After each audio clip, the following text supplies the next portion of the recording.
Bienvenidos a Animamente, tu canal de psicología, salud y bienestar. Yi Qin, el libro de las mutaciones. Prólogo de Carl Jung. Puesto que no soy sinólogo, una presentación del libro de las mutaciones escrita por mí habrá de constituir un testimonio de mi experiencia personal con este libro grande y singular. Se me brinda así además una grata oportunidad para rendir homenaje una vez más a la memoria de mi desaparecido amigo Richard. Él mismo tenía una honda conciencia de la importancia cultural de su traducción del Yi Qin, versión sin igual en Occidente. Si el significado del libro de las mutaciones fuese fácil de aprender, la obra no requeriría ningún prólogo.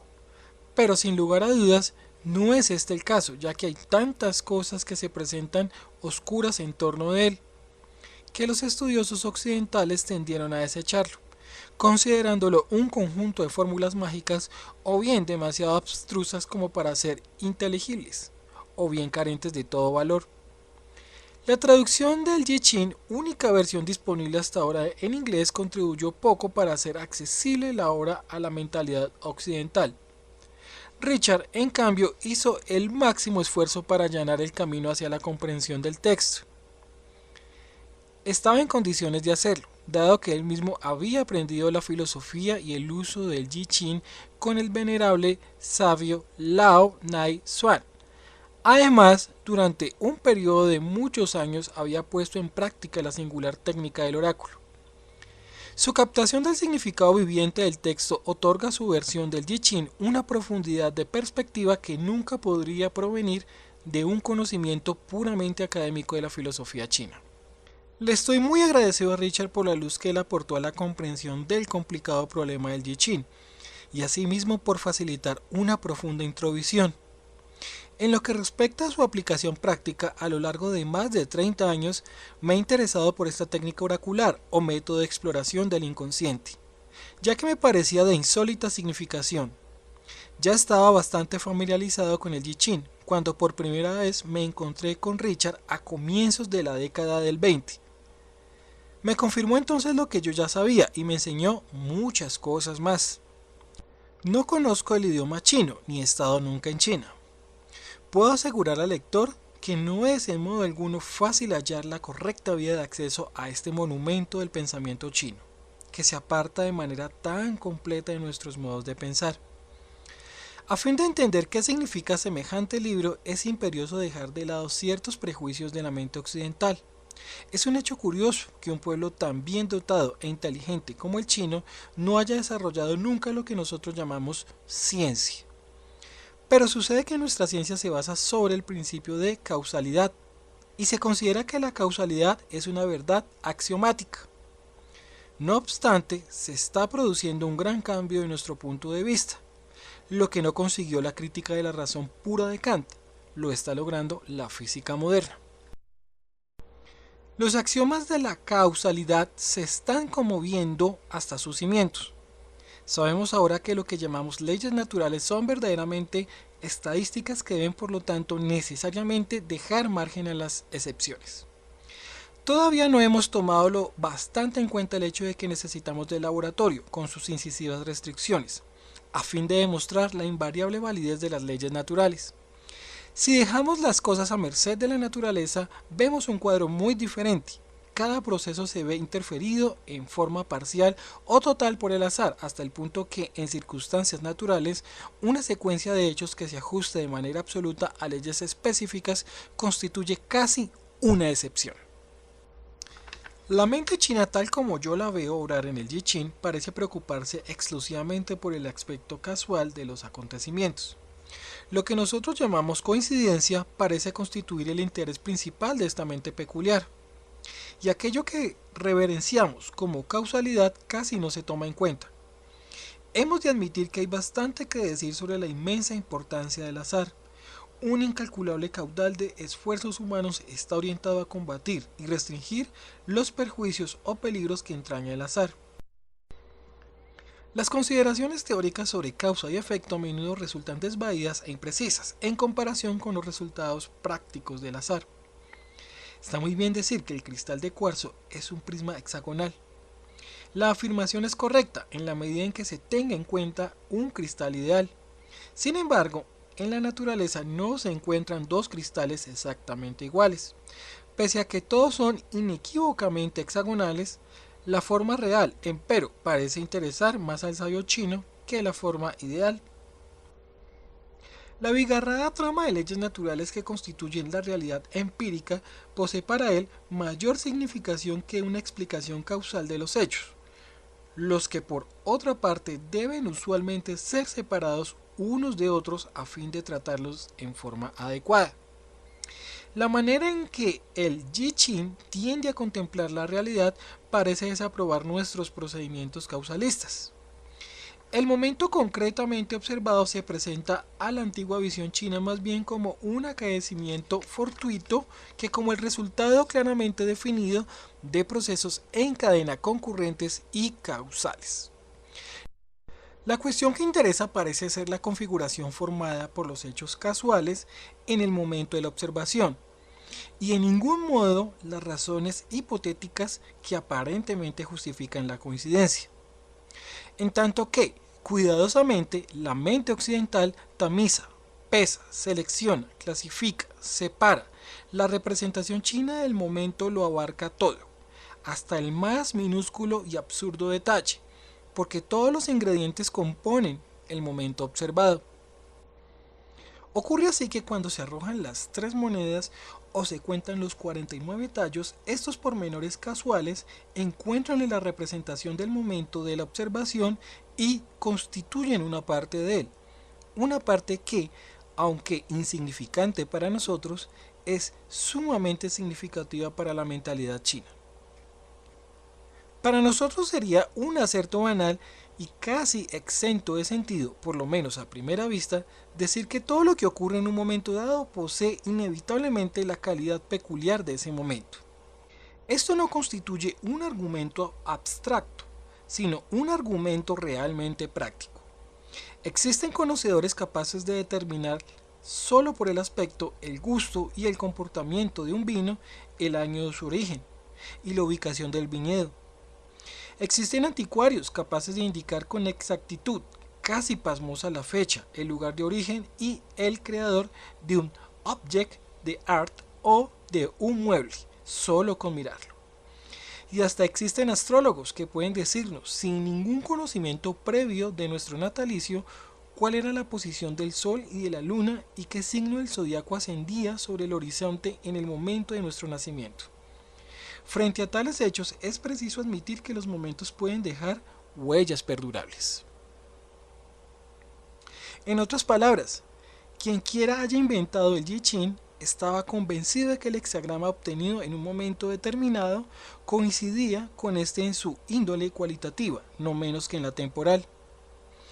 Para él, el hexagrama era el exponente del momento en el que se extraía, más aún de lo que podrían serlo las horas señaladas por el reloj o las divisiones del calendario, por cuanto se extendía que el hexagrama era un indicador de la situación esencial que prevalecía en el momento en que se originaba. Este supuesto implica cierto curioso principio, al que he denominado sincronicidad, un concepto que configura un punto de vista diametralmente opuesto al de causalidad. Dado que esta última es una verdad meramente estadística y no absoluta, constituye una suerte de hipótesis de trabajo acerca de la forma en que los hechos se desarrollan uno a partir de otro, en tanto que la sincronicidad considera que la coincidencia de los hechos en el espacio y en el tiempo significa algo más que un mero azar, vale decir, una peculiar interdependencia de hechos objetivos, tanto entre sí como entre ellos y los estados objetivos psíquicos del observador o los observadores. La antigua mentalidad china contempla el cosmos de un modo comparable al del físico moderno, quien no puede negar que su modelo del mundo es una estructura decididamente psicofísica. El hecho microfísico incluye al observador exactamente como la realidad subyacente del Yi Qin comprende las condiciones subjetivas, es decir, psíquicas, de la totalidad de la situación del momento. Exactamente como la causalidad describe la secuencia de los hechos para la mentalidad china, la sincronicidad trata de la coincidencia de los hechos. El punto de vista causal nos relata una dramática historia sobre la manera en que D llegó a la existencia. Se originó en C, que existía antes que D, y C a su vez tuvo un padre, B, etc. Por su parte, el punto de vista sincronístico trata de producir una representación igualmente significativa de la coincidencia. ¿Cómo es que A, B, C, D, etc. aparecen todos en el mismo momento y en el mismo lugar? Ello ocurre antes de que nada, porque los hechos físicos A y B son de la misma índole que los hechos psíquicos C y D. Y además porque todos son exponentes de una única e idéntica situación momentánea. Se da por supuesto que la situación constituye una figura legible o comprensible. Ahora bien, los 64 hexagramas del I Ching son el instrumento mediante el cual puede determinarse el significado de 64 situaciones diferentes y por otra parte típicas. Estas interpretaciones equivalen a explicaciones causales. La conexión causal es estadísticamente necesaria y puede por lo tanto ser sometida al experimento. Como las situaciones son únicas y no pueden repetirse, parece imposible experimentar con la sincronicidad en condiciones corrientes.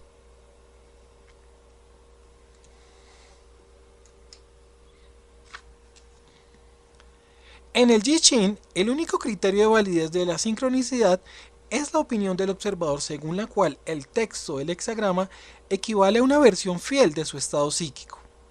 Se supone que la caída de las monedas o el resultado de la división del manojo de tallos de Millerama es lo que necesariamente debe ser una situación dada, puesto que cualquier cosa que ocurra en ese momento pertenece a este como una parte indispensable del cuadro. Si se arroja al suelo un puñado de fósforos, ellos forman la figura prototípica característica de ese momento. Pero una verdad tan obvia como esta solo revela su carácter significativo si es posible leer la figura prototípica y verificar su interpretación. En parte mediante el conocimiento que el observador tiene de la situación subjetiva y objetiva, y en parte a través del carácter de los hechos ulteriores. Obviamente este no es un procedimiento capaz de hallar eco en una mente crítica, habituada a la verificación experimental de los hechos o a la evidencia fáctica, pero para quien alguien que se complace en contemplar el mundo desde el ángulo en que lo veía la antigua China, el I Ching puede ofrecer cierto atractivo. Por supuesto, la argumentación que acabo de exponer jamás halló cabida en una mente china. Por el contrario, conforme a la antigua tradición se trata de agentes espirituales que actuando de un modo misterioso hacen que los tallos de Millerama den una respuesta significativa. Estas potencias constituyen, por así decirlo, el alma viviente del libro. Este es, así, una suerte de ente animado y en consecuencia la tradición llega a afirmar sin más que uno puede hacerle preguntas al I Ching y aguardar respuestas inteligentes. Se me ocurrió por lo tanto que al lector no iniciado podría interesarle ver al I Ching operando. Con ese propósito realicé un experimento acorde con la concepción china. En cierto modo personifiqué al libro, solicitando su criterio sobre su situación actual o sobre mi intención de presentarlo a la mentalidad de Occidente. Si bien este procedimiento encuadra perfectamente en las premisas de la filosofía taoísta, a nosotros se nos antoja por demás extravagante. Sin embargo, a mí nunca me han escandalizado ni siquiera lo insólito de los delirios demenciales o de las supersticiones primitivas. Siempre he tratado de mantenerme desprejuiciado y curioso. Rerum novarum cupidus. ¿Por qué no osar un diálogo con un antiguo libro que alega ser un ente animado? No puede haber daño alguno en ello, y el lector puede así observar un procedimiento psicológico que ha sido puesto en práctica infinitas veces a lo largo de los milenios de la civilización china, y que representó para hombres de la talla de un Confucio o Lao Tse una suprema expresión de autoridad espiritual. Tanto como un enigma filosófico, utilicé el método de las monedas y la respuesta obtenida fue el hexagrama 50. Ting, el caldero. De acuerdo con la manera en que estaba construida mi pregunta, debe entenderse el texto del hexagrama como si el I Ching mismo fuese la persona que habla, de modo que se describe a sí mismo como un caldero, es decir, una vasija ritual que contiene comida cocida. Aquí la comida debe entenderse como alimento espiritual. Al respecto dice Richard: el caldero como utensilio perteneciente a una civilización refinada sugiere el cuidado y la alimentación de hombres capaces, lo que redundaba en beneficio del Estado. Vemos aquí a la cultura en el punto en el que alcanza su cumbre en la religión. El caldero sirve para ofrendar el sacrificio a Dios. La suprema revelación de Dios aparece en los profetas y en los santos. Venerarlos es auténtica veneración de Dios. La voluntad de Dios, tal como se revela a través de ellos, debe ser aceptada con humildad. Ateniéndonos a nuestra hipótesis, debemos concluir que aquí el I Ching está dando testimonio acerca de sí mismo. Cuando alguna de las líneas de un hexagrama dado tiene el valor de 6 o 9, ello significa que se le acentúa especialmente y que por lo tanto tiene importancia para la interpretación. En mi hexagrama, los agentes espirituales han dado el acento de 9 a las líneas que ocupan el segundo y tercer puesto. El texto reza: 9 en el segundo puesto significa: en el caldero hay alimento, mis compañeros sienten envidia, pero no pueden nada contra mí, ventura. Así, el I Ching dice de sí mismo: contengo alimento espiritual. Puesto que el participar en algo grande siempre despierta envidia, el coro de los envidiosos es parte del cuadro. Los envidiosos quieren despojar al I Ching de su gran posesión, es decir, tratan de despojarlo de significado o de destruir su significado. Pero su enemistad es en vano. La riqueza del significado del I Ching está asegurada, es decir, está convencido de sus logros positivos, que nadie puede arrebatarle. El texto continúa: 9 en el tercer puesto significa: el asa del caldero está alterada. Uno está trabado en su andanza por la vida. La grasa del faisán no se come. Solo al caer la lluvia se agotará el arrepentimiento. Finalmente llega la aventura. El asa es la parte por la cual puede asirse, el ting. Significa por lo tanto el concepto que uno tiene del I Ching. En el decurso del tiempo, este concepto aparentemente ha cambiado, de modo que hoy ya no podemos asir, aprender el I Ching. Por lo tanto, uno está trabado en su andanza por la vida. Ya no estamos sustentados por el sabio consejo y la profunda introvisión del oráculo. Por ello, ya no encontramos nuestro rumbo a través de las intrincadas sendas del destino y las tinieblas de nuestra propia naturaleza. La grasa del faisán, es decir, la parte mejor y más preciada de un buen plato, ya no se come. Pero cuando al fin la tierra sedienta recibe nuevamente la lluvia, es decir, cuando ese estado de necesidad ha superado el arrepentimiento, es decir, el pesar por la pérdida de la sabiduría, cesa y llega entonces la oportunidad largamente anhelada. Richard comenta: esta es la descripción de un hombre que en medio de una cultura altamente evolucionada se encuentra en un lugar en el que nadie repara en él ni lo reconoce. Este es un serio obstáculo para su eficacia. El I Ching se queja, por así decirlo, de que sus excelentes cualidades no sean reconocidas y por lo tanto permanezcan improductivas. Se conforma con la esperanza de que se haya próximo a recuperar el público reconocimiento. La respuesta dada en estas dos líneas destacadas a la pregunta que yo formulé al I Ching no requiere ninguna particular sutileza interpretativa, ni artificios, ni conocimientos inusuales. Cualquiera que posea un poco de sentido común puede comprender el significado de la respuesta. Es la respuesta de alguien que tiene una buena opinión de sí mismo, pero cuyo valor no es generalmente reconocido, ni siquiera ampliamente conocido. El sujeto que responde tiene un concepto interesante acerca de sí mismo. Se ve a sí mismo como una vasija en la que se brinda a los dioses las ofrendas sacrificiales, el alimento ritual para nutrirlos. Se concibe a sí mismo como un utensilio de culto destinado a proveer alimento espiritual a los elementos o fuerzas inconscientes, agentes espirituales, que han sido proyectados como dioses, en otras palabras, destinado a prestar a esas fuerzas la atención que necesitan a fin de desempeñar su papel en la vida del individuo.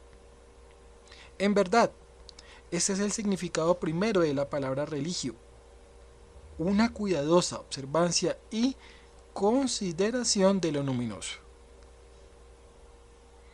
El método del I Ching en verdad toma en consideración la oculta calidad individual de cosas y hombres, así como también de nuestra propia mismidad inconsciente. Interrogué al I Ching como se interroga a una persona a la que nos disponemos a presentar a nuestros amigos. Uno pregunta si ello le resultará agradable o no. En respuesta, el I Ching me habla de su significación religiosa, del hecho de que en la actualidad se lo desconoce y se lo maljuzga, de su esperanza de que se lo restituya a un puesto de honor.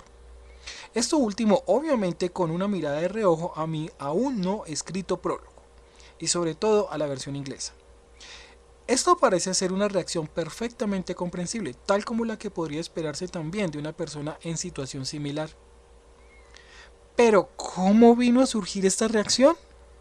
En virtud de arrojar yo al aire 3 pequeñas monedas, dejándolas caer, rodar y detenerse en posición de cara o seca, según fuera el caso, este curioso hecho que una reacción que tiene sentido surja de una técnica que en apariencia excluye de entrada todo sentido, constituyendo la gran realización del I Ching. El ejemplo que acabo de dar no es único.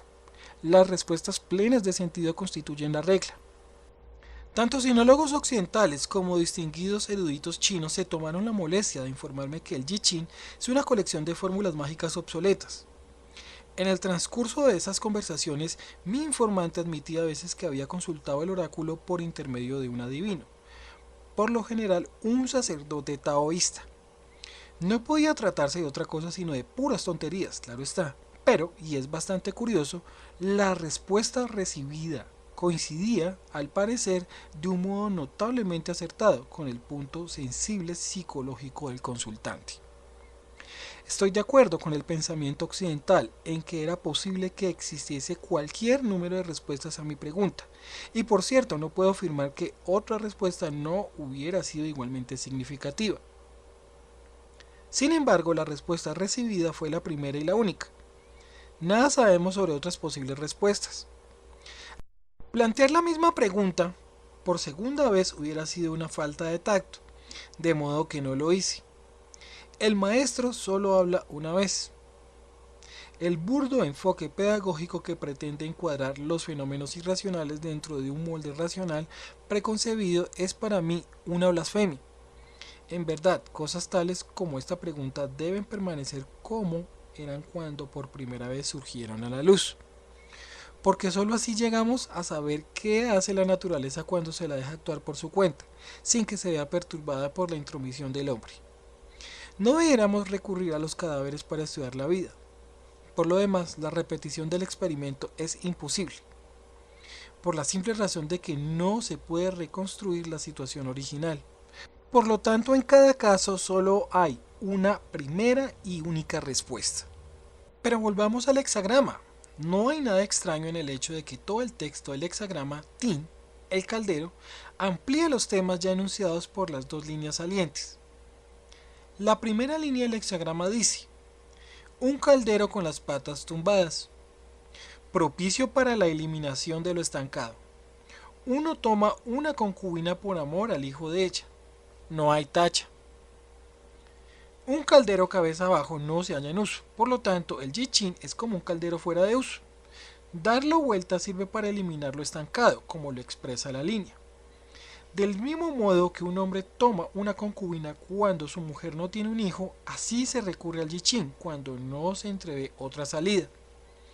Pese al estatus cuasi legal de la concubina entre los chinos, en realidad tal institución no constituye más que un recurso poco elevado, y así también el procedimiento mágico del oráculo es un expediente que puede utilizarse para fines elevados.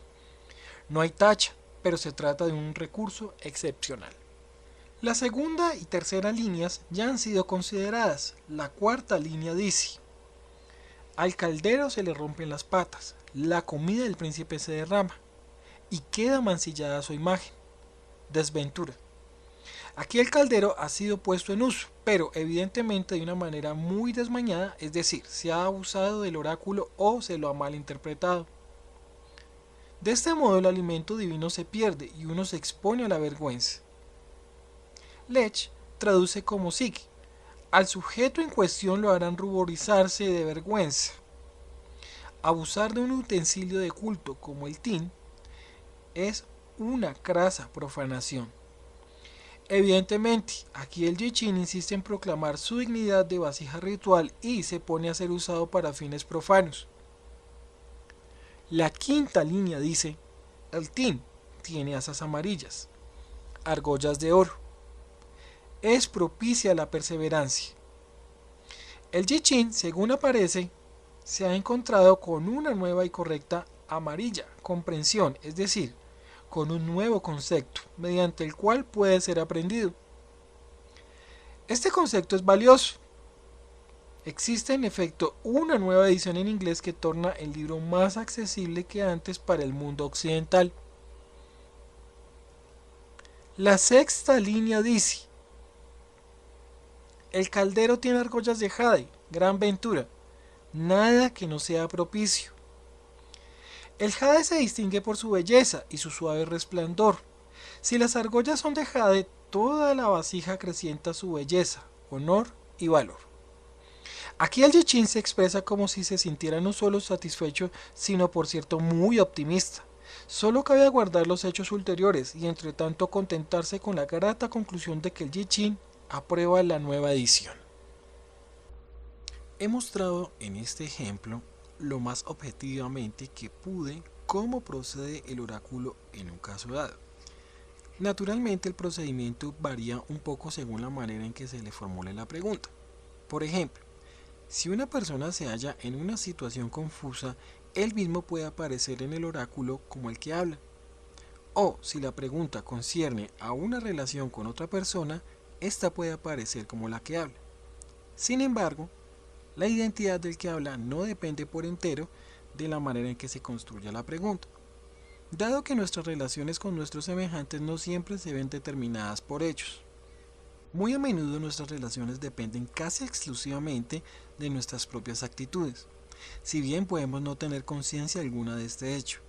Ocurre así que si un individuo es inconsciente de su papel en una relación, puede que ahí se esconda una sorpresa para él. Contrariamente a su expectativa, puede aparecer él mismo como el agente principal, tal como el texto lo indica a veces en forma inequívoca.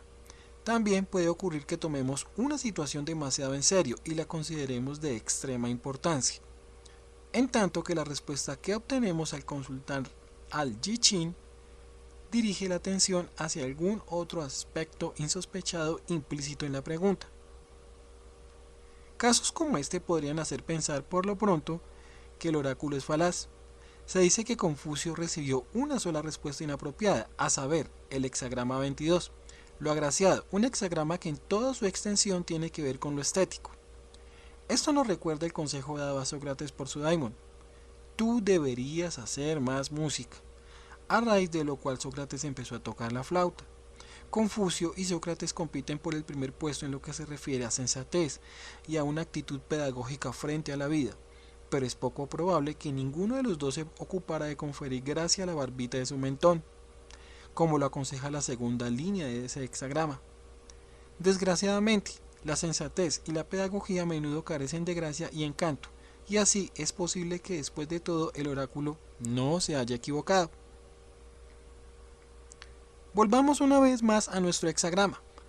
Aunque el Yichin no solo parece estar satisfecho con su nueva edición, sino incluso expresar un acentuado optimismo, esto aún nada predice acerca del efecto que tendrá la edición sobre el público al que se propone llegar.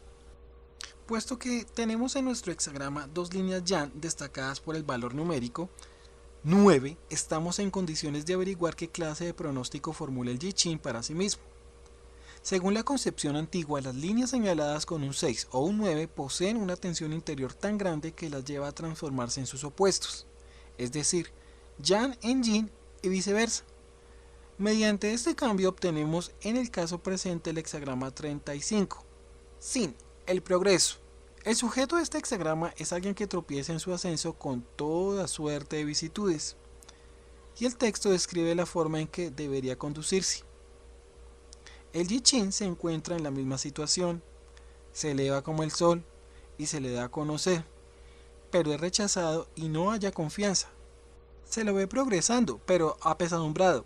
Sin embargo, uno tiene gran felicidad de su antepasada. La psicología puede ayudarnos a dilucidar este pasaje oscuro. En los sueños y en los cuentos de hadas, la abuela o antepasada a menudo representa al inconsciente, ya que éste contiene en el hombre el componente femenino de la psiquis. Si el I Ching no es aceptado por la parte consciente, por lo menos el inconsciente lo acepta a medias. Y el I Ching está más estrechamente conectado con el inconsciente que con la actitud racional de la conciencia. Dado que el inconsciente a menudo aparece representado en los sueños por una figura femenina, tal puede ser la explicación en el caso presente. La persona femenina podría ser la traductora que ha brindado al libro sus cuidados maternales, y esto muy bien podría parecer al I Ching una gran felicidad. El I Ching anticipa la comprensión general, pero teme ser mal usado.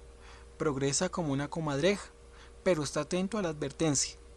No te tomes a pecho ganancia y pérdida. Permanece libre de móviles no imparciales. No se lanza contra nadie.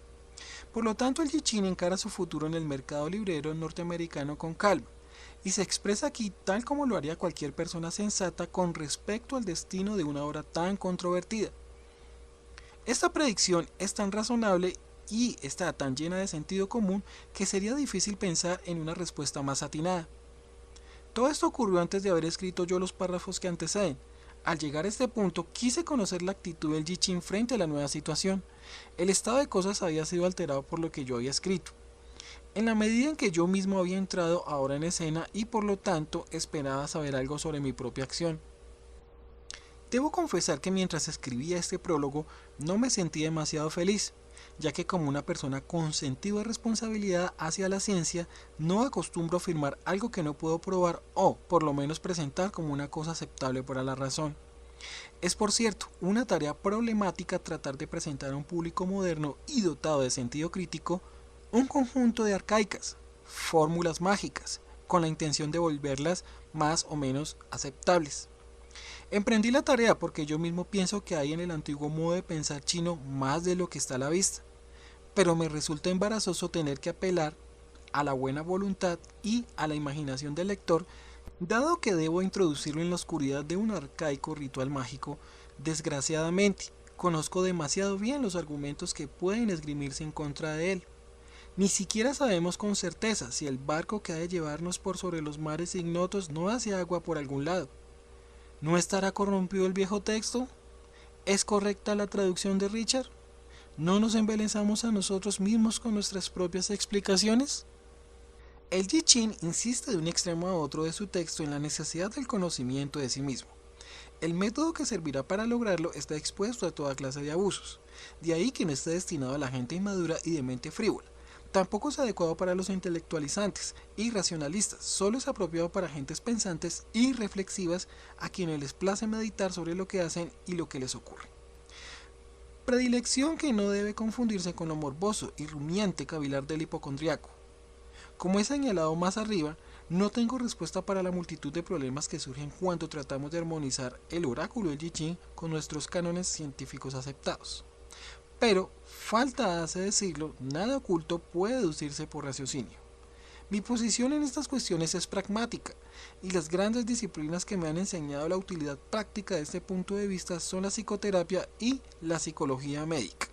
Probablemente en ningún otro campo tenemos que vernoslas con tantas incógnitas y en ninguna otra parte nos acostumbramos tanto a adoptar métodos que resultan operantes, aun cuando por largo tiempo acaso ignoremos por qué son operantes. Pueden darse curas inesperadas ocasionadas por terapias cuestionables e inesperados fracasos ocasionados por métodos presuntamente seguros. En la exploración del inconsciente nos topamos con cosas sumamente extrañas, de las que el racionalista se aparta con horror, asegurando luego que no ha visto nada. La plétora irracional de la vida me ha enseñado a no descartar nada jamás, aun cuando vaya contra todas nuestras teorías, de tan breve perduración en el mejor de los casos, o bien no admita ninguna explicación inmediata. Esto naturalmente resulta inquietante y uno no sabe con certeza si la brújula está apuntando bien o no, pero la seguridad, la certidumbre y la paz no conducen a descubrimientos. Lo mismo ocurre con este método chino de divinación. es obvio que la finalidad del método es el conocimiento de sí mismo, aun cuando en todas las épocas también se lo ha usado en un sentido supersticioso. Yo, por supuesto, estoy absolutamente convencido del valor del autoconocimiento, pero ¿tiene algún objeto recomendar semejante introvisión cuando los hombres más sabios a través de las edades han predicado sin éxito su necesidad? Aún para la mirada más prejuiciosa, resulta obvio que este libro representa una larga exhortación a una cuidadosa indagación de nuestro propio carácter, actitud y motivaciones. Esta posición encuentra resonancia en mí y me indujo a emprender el prólogo. Antes, en una sola ocasión, había manifestado algo en relación con el problema del I Ching. Fue en un discurso conmemorativo en homenaje a Richard. Fuera de esto, he mantenido un discreto silencio. No es nada fácil percibir cuál es nuestro propio camino para penetrar en una mentalidad tan remota y misteriosa como la que subyace en el I Ching. No se puede dejar de lado sin más a espíritus tan grandes como Confucio y Lao Tse, por poco que uno sea capaz de apreciar la calidad del pensamiento que ellos representan. Mucho menos es posible pasar por alto el hecho de que el I Ching constituyó para ambos su fuente principal de inspiración. Sé que anteriormente no me hubiera atrevido a expresarme en forma tan explícita sobre una cuestión tan incierta. Puedo correr el riesgo porque estoy ahora en mi octava década, y las cambiantes opiniones de los hombres ya apenas me impresionan. Los pensamientos de los viejos maestros tienen para mí mayor valor que los prejuicios filosóficos de la mente occidental. No quiero abrumar al lector con estas consideraciones personales, pero como ya lo señalé, a menudo nuestra propia personalidad está implicada en la respuesta del oráculo. De hecho, al formular mi pregunta, en realidad invité al oráculo a comentar directamente mi acción. La respuesta fue el hexagrama 29, lo abismal. Se da especial énfasis al tercer puesto, al acentuarse la línea señalada con un 6, esta línea expresa. Adelante y atrás, abismo sobre abismo. En un peligro como este, detente primero y espera. De lo contrario caerás en un foso dentro del abismo. No actúes así. Anteriormente yo hubiera aceptado de modo incondicional esta advertencia, no actúes así, y me hubiera negado a dar mi opinión sobre el I Ching, por la simple razón de que no tenía ninguna. Pero ahora el consejo puede servir como ejemplo del modo en que funciona el I Ching. Es un hecho. Si uno se pone a pensar en ello, que los problemas que ofrece el I Ching representan, por cierto, abismo sobre abismo, e inevitablemente uno debe detenerse primero y esperar. Frente a los peligros de una especulación exenta de restricciones y de crítica, de otro modo uno realmente extraviará su camino en las tinieblas. ¿Puede haber una posición intelectual más incómoda que la de flotar en la nebulosa de posibilidades no probadas sin saber si lo que uno ve es verdad o ilusión? Es esta la atmósfera cuasi onírica del I Ching, y uno no encuentra en ella nada de lo cual pueda fiarse, salvo el propio juicio subjetivo tan falible. No puedo dejar de reconocer que esta línea representa de modo muy acertado la sensación con que escribí los párrafos que anteceden. Igualmente apropiadas resultan las reconfortantes palabras iniciales de este hexagrama. Si eres sincero, tendrás éxito en tu corazón, porque indican que lo decisivo aquí no es el peligro exterior, sino la condición subjetiva, es decir, si uno cree ser sincero o no. El hexagrama compara la acción dinámica de esta situación con el comportamiento del agua en su fluir, que no siente temor ante ningún lugar peligroso, sino que se lanza sobre los arrecifes y llena los fosos que se encuentran en su curso. Lo abismal significa también agua. Esta es la manera en que actúa el hombre noble, que desempeña el oficio de enseñar. Lo abismal es sin duda uno de los hexagramas menos agradables. Describe una situación en la que el sujeto parece hallarse en grave peligro de caer en toda clase de trampas. Así como al interpretar un sueño es preciso seguir el texto de este con la misma exactitud.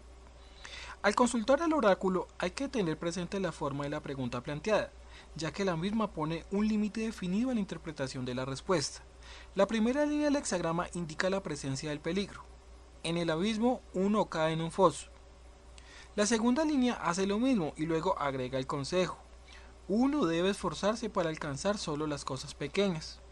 Aparentemente yo me anticipé al consejo, al limitarme en este prólogo a una demostración sobre la forma en la que I Ching funciona según la mente china y al renunciar al proyecto más ambicioso de escribir un comentario psicológico sobre todo el libro. La cuarta línea dice: un jarro de vino, un cuenco de arroz por añadidura, vasijas de barro, simplemente brindadas a través de la ventana. No hay tacha en ello en modo alguno. Richard hace al respecto el siguiente comentario: aunque por regla general se acostumbra que un funcionario ofrezca ciertos obsequios de presentación y entregue recomendaciones antes de ser designado, aquí todo está simplificado al máximo. Los obsequios son pobres, no hay nadie quien lo apadrine, uno se presenta a sí mismo. Y sin embargo, nada de esto tiene por qué resultar humillante, con tal que exista la intención honesta de ayudarse mutuamente en el peligro. Parecería que el libro fuese en alguna medida el sujeto de esta línea. La quinta línea continúa el tema de la limitación. Si estudiamos la naturaleza del agua, veremos que está llena de cavidad solo hasta el borde y luego la rebasa. No permanece aprisionada allí. El abismo no se llena hasta desbordar, solo se llena hasta el borde. Pero si tentados por el peligro y justamente a causa de la incertidumbre insistiéramos en convencernos a la fuerza mediante empeños especiales, tales como complejos comentarios, etc., solo nos empantanaríamos en la dificultad, que la línea al tope describe con mucha precisión como un estado de atadura y prisión. Por cierto, la última línea a menudo señala las consecuencias que se producen cuando uno no se toma a pecho el significado del hexagrama. En nuestro hexagrama tenemos un 6 en el tercer puesto. Esta línea yin de tensión creciente se transmuta en una línea yang y produce así un nuevo hexagrama que muestra una nueva posibilidad o tendencia. Tenemos ahora el hexagrama 48, el pozo. De modo que la cavidad llena de agua ya no significa peligro, sino más bien algo útil, un pozo. Así, el hombre noble alienta a la gente en su trabajo y le exhorta a ayudarse mutuamente. La imagen de gentes que se ayudan mutuamente parecería referirse a la reconstrucción del pozo, ya que éste se encuentra derruido y lleno de lodo. Ni siquiera los animales beben de él. Hay peces viviendo en el pozo y se los puede alcanzar a tiros. Pero el pozo no se utiliza para beber, es decir, para las necesidades humanas. Esta descripción recuerda el caldero dando vuelta y fuera de uso que ha de recibir una nueva argolla. Este pozo, como el caldero, quedó limpio, pero nadie bebe de él. Este es el pesar de mi corazón, porque uno podría sacar agua de él. La peligrosa cavidad llena de agua o el abismo aludían al Yi-Ching, e igual lo hace el pozo. Pero este tiene un sentido positivo, contiene las aguas de la vida. Debe ser restituido a su uso. Sin embargo, uno no tiene un concepto sobre él, ni utensilio alguno para extraer el agua. El cántaro está roto y pierde. El caldero necesita nuevas asas y argollas para que se lo pueda asir. Y así también el pozo debe volver a revocarse porque contiene un manantial claro y fresco del que se puede beber. Se puede sacar agua de él porque es digno de confianza. Está claro que en este pronóstico el sujeto que habla es nuevamente el Yi-Ching, que se presenta a sí mismo como un manantial de agua viviente. El hexagrama anterior describía en detalle el peligro que amenaza a la persona que accidentalmente cae dentro del foso en el abismo. Debe empeñarse en encontrar la forma de salir, para descubrir entonces que se trata de un viejo pozo en ruinas, enterrado en el lodo, pero que puede ser restituido a su uso. Sometí dos preguntas al método de azar representado por el oráculo de las monedas. La segunda de ellas, después de haber escrito mi análisis de la respuesta a la primera. La primera pregunta estuvo dirigida, por así decir, al Yi-Ching. ¿Qué tenía que decir sobre mi propia acción? Es decir, sobre la situación en la que yo era la persona actuante, la situación descrita por el primer hexagrama que obtuve. A la primera pregunta, el Yi-Ching respondió comparándose con un caldero, una vasija ritual que requiere una renovación, una vasija que solo contaba con una dudosa atención por parte del público. La respuesta a la segunda pregunta fue que yo había caído en una situación difícil, ya que el Yi-Ching representaba un foso profundo y peligroso lleno de agua, en el que uno podía fácilmente atascarse en el fango. Sin embargo, resultó que el foso era un viejo pozo que solo requería ser renovado para que se lo pudiera usar nuevamente con fines útiles. Estos 4 hexagramas tienen unidad temática en lo fundamental: vasija, foso, pozo. Y en lo que concierne a su contenido intelectual, parecen tener sentido. Si un ser humano hubiese dado tales respuestas, yo, como psiquiatra, habría tenido que declararlo mentalmente sano, por lo menos sobre la base del material presentado. Por cierto que no hubiera sido capaz de descubrir ningún elemento de delirio, idiotez o esquizofrenia en las 4 respuestas. En vista de la extrema vejez del Yi-Ching y de su origen chino, no puedo considerar anormal su lenguaje arcaico, simbólico y florido. Por el contrario, hubiera tenido que felicitar a esta persona hipotética por el alcance de su percepción de mi inexpresado estado de duda. Por otro lado, cualquier persona de mente aguda y flexible puede dar vuelta a toda la cuestión y mostrar cómo he proyectado mis contenidos subjetivos sobre el simbolismo de los hexagramas. Semejante crítica, aunque catastrófica desde el punto de vista de la racionalidad occidental, no afecta la función del Yi-Ching. Por el contrario, el sabio chino me diría sonriendo: ¿no ve usted lo útil que es el Yi-Ching al hacer que usted proyecte sobre ese abstruso simbolismo pensamientos hasta ahora inadvertidos? Usted podía haber escrito su prólogo sin advertir para nada la avalancha de malentendidos que él mismo podía desencadenar. El punto de vista chino se desentiende de la actitud que uno adopta en cuanto al funcionamiento del oráculo.